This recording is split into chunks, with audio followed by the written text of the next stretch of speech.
सुंदरता एक बोध कहानी। कई सौ साल पहले की ये कहानी है। एक राजकुमार को अपने सुंदर होने पर काफ़ी गर्व था, जो समय के साथ घमंड में बदलता जा रहा था। राजकुमार को अपनी प्रशंसा सुनना बहुत पसंद आता था। अक्सर वो अपने नौकरों, सिपाहियों और प्रधानों से अपनी सुंदरता के बारे में पूछता और बदले में सब उसकी सुंदरता की खूब बढ़ चढ़ के प्रशंसा किया करते। एक बार राजकुमार ने दूसरे राज्य से उसके राज्य में आए प्रवासियों से पूछा कि क्या उन्होंने किसी और राज्य में मुझसे ज़्यादा सुंदर पुरुष कहीं देखा है। यह प्रवासी इस बात को भली भांति जानते थे कि राजकुमार को अपनी प्रशंसा सुनना कितना अच्छा लगता है। हालांकि राजकुमार सच में देखने में सुंदर थे, लेकिन इन प्रवासियों ने उन्हें खुश करने के लिए उनकी कुछ ज़्यादा ही प्रशंसा कर दी। प्रवासियों ने कहा कि उन्होंने अपने राज्य में तो क्या, किसी और भी राज्य में उनके जैसा सुंदर राजकुमार नहीं देखा। उनमें से एक व्यक्ति ने तो यह तक बोल दिया कि वह भगवान जितने सुंदर हैं।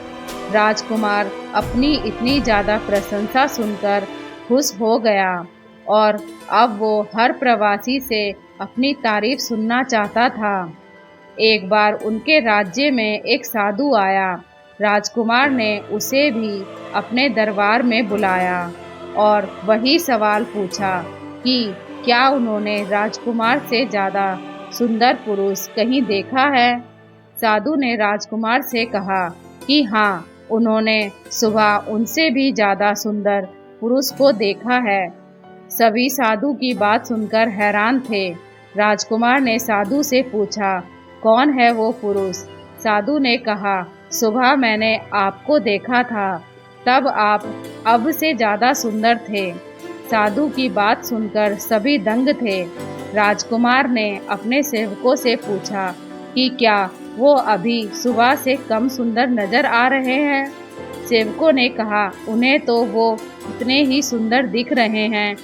राजकुमार ने साधु से पूछा, जब सभी को कोई फर्क नजर नहीं आ रहा तो भला आप ऐसा क्यों कह रहे हैं। साधु ने राजकुमार से कहा कि ये सब आपकी नौकरी करते हैं, इसलिए इन्हें आप में कोई कमी नहीं दिखेगी और ये मैं साबित कर सकता हूँ।